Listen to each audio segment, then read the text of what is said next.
শুভ সকাল বন্ধুরা, কেমন আছো? আশা করি তোমরা সবাই ভালো আছো। আমারও পরিবারের সবাই ভালো আছে। তো সকালে নিচের সমস্ত কাজ সেরে চলে আসলাম এখানে। আমার একটা জেঠিমায়ের ফুলের গাছ আমার ছাদের উপরে ডালগুলো আসছে থাকছে। তো উপরের ফুলগুলো জেঠিমা ভাঙে না, যেহেতু আমি ভাঙি প্রতিদিন। আর এখন ফুল ফুটে না, অনেকটাই কম ফুল ফুটে। তো কয়েকটা ফুল পেরে নিয়ে চলে আসলাম। তো ঠাকুর ঘরে রেখে দিই, যেহেতু বাসি গায়ে ঠাকুর ঘরে আর মানে ঢুকবো না। তো এখান থেকে বাইরে থেকে ছুঁড়ে দিলাম, নিচে রেখে দিলাম। তো তারপরে চলে যাবো এখন চান করতে। তো চান করে যে দেখছি যে ছেলেমেয়ের কয়েকটা কাপড় আছে, তো ছেলেমেয়ের কাপড়গুলো কাচতে হবে, যেহেতু না কাচলে কি আর হবে না। প্রতিদিনের যেটা নিয়ম, চান করতে লাগলেই কাপড় ধুতে হবে, তো ধুতে হবে, এটা মানে ডিউটি। তো যাই হোক বন্ধুরা, যেটা কাজ আছে করতেই হবে। কাপড় কাচতে কাচতে শুনতে পেলাম ছেলে মেয়ে উঠে গেল। এসে দেখছি ছেলেকে থাপতে পাই দিলাম, তো ছেলে তো ঘুমিয়ে গেল, মেয়ে উঠলো। মেয়েকে বললাম তো তো উঠে গেছো, তো ফ্রিজটা খোলো, আমি এটা রেখে দিই। তো এই বরবটিটা একটা কাকা শ্বশুর বললো 20 টাকায় নাকি 1 কিলো বরবটি দেয়। তো আমি বললাম যে আমাকেও 10 টাকার নিয়ে আসে দাও। তো আমাকেও 10 টাকার এনে দিলো। তো আজকে যেহেতু খাবো চিকেন মানে পোলট্রির মাংস, তো আর এটা রান্না করবো না, তো ফ্রিজে রেখে দিলাম, যেহেতু বাইরে রাখলে কিনা আমার ভুল লক্ষ্যর অভ্যাস আছে, আমি ভুলে যাব। তো এদিকে ওদিকে রেখে দেবো। আর যে আমার দুটো ঘরের চুচু আছে, মানে বিলাতি খরগোশগুলো, তো ওগুলো খেয়ে নিতে পারে নিচে থাকলে আর এদিকে ওদিকে রাত থাকলে। তো যাই হোক, মানে এত মানে করে কাজ করতে হচ্ছে আমাকে, যে কি বলবো তোমাদেরকে। তো এরকম করে কাজ করি বন্ধুরা।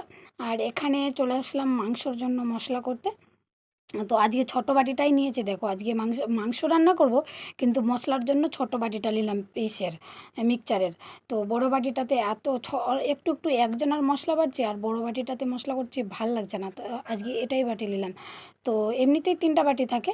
তো মশলা আমার ছিলা কমপ্লিট, এখন মশলাটি বাটি নিয়ে আসবো, তারপরে চলো। তো বন্ধুরা, তার যারা ঘরের বউ থাকে, বাড়ির সমস্ত একাই কাজ করতে হয়, তো কি করব বলো। এমনিতে তো বলে না দেবেলে চুটকিতে কাজ করব, তালি বাজতে বাজতে কাজ করে দেবো। তো যাই হোক, আমিও ওটাই করছি।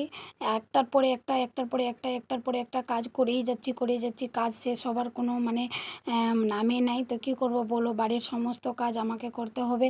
আবার ফাঁকা এগুলো কাজের মধ্যে ফাঁকা খুঁজে ছেলে মেয়েকে চান করাই দিলাম। ছেলে মেয়েকে চান করে রেডি করি, আবার মশলা টশলা বাটলাম, মশলা বাটে তারপরে এখানে শাকটা চাপাবো, শাক চাপিয়ে তারপরে ভাতের ডেকটা চাপিয়ে দেবো, যেহেতু চাল ধুয়ে দিতে হবে তাড়াতাড়ি। ছেলে খুবই কান্না করছে, একটু ভাত খেয়ে ঘুমাবে। আর আমি যে এখানে রান্না করছি, ছেলে আমার কাছে বারান্দা পার হয়ে আসছিল, একটু লেগে গেল হাতে, বলছে মা উ হয়ে গেল উ। তো আমি ওকে ফুঁকে দিচ্ছি, ও বলছে ভালো ভালো, আমার ছেলে বলছে ভালো ভালো। দেখো কি আনন্দ, আমি ফুঁকে দিলাম। তো তো এরকমই আমি যখন কাজ করি, আমার ছেলে অনেকটাই আমার সঙ্গে হেল্প করে।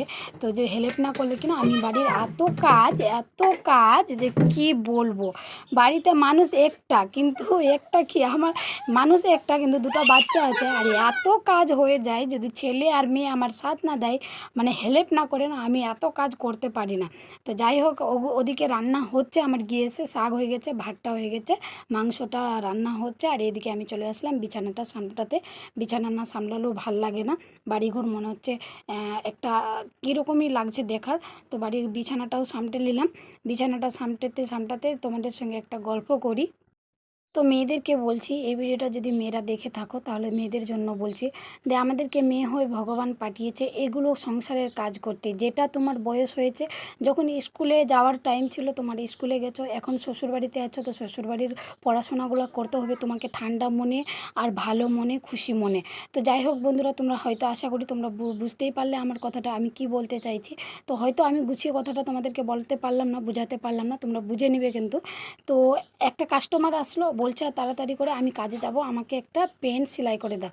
তো যাই হোক, আমি একটু ফের ফাঁকা পেয়ে ওগুলো কাজের মধ্যেও একটা মেশিনে বসলাম, মেশিনে বসে ওর পেনটা সেলাই করে দিয়ে দিলাম ওকে। তো যাই হোক, তারপরে এসে দেখছি রান্নাবান্না তো আমার কমপ্লিট হয়ে গেল। এদিকে গ্যাস টেস মোছামুছি করলাম, গ্যাস মোছামুছি করে বাসন টাসন মানে ধোয়াধুয়ি করে, এদিকে রান্নার যে সানসেটটা আছে এটা মাটির হলো। তো এটাতে আবার ন্যাপা করলাম, ন্যাপা করে এগুলো রান্নার জিনিসগুলো নিচে রেখে দিয়েছিলাম, উপরে করে দিলাম।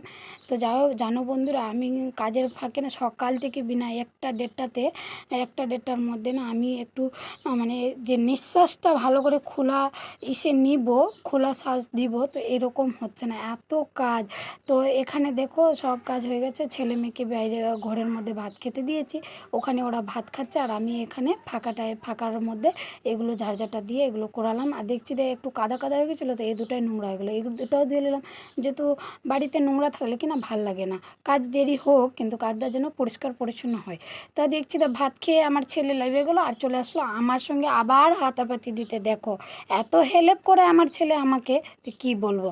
তো গ্যাসগুলো মুছে ওর জায়গায় ওকে রেখে দিলাম। যেহেতু তারপর বন্ধুরা খাওয়া দাওয়া সেরে চলে আসলাম দুপুরবেলার, এই যে কাপড়গুলো রৌদ্রে আছে, তো ছেলে মেয়েকে ঘুমাতে গেলে কি না এ রৌদ্রে থেকেই যাবে, তো আমি জায়গার মতো জায়গায় কাপড়গুলো আমার আর ছেলে মেয়ের কাপড়গুলো রেখে দিব।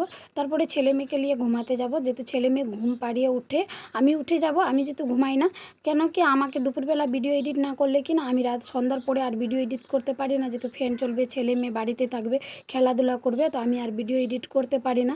তারপরে ছেলে মেয়ে ঘুমিয়ে থাকলে আমি শর্ট ভিডিও করতেও ভালো পারি, আর কিন্তু ছেলে মেয়ে উঠে গেলে আমি শর্ট ভিডিও করতে দেয় না। চলো বন্ধুরা, সবাই ভালো থাকবে, সুস্থ থাকবে, এখান থেকে ভিডিওটা শেষ করলাম। আবার দেখা হচ্ছে পরের ভিডিওতে। টাটা।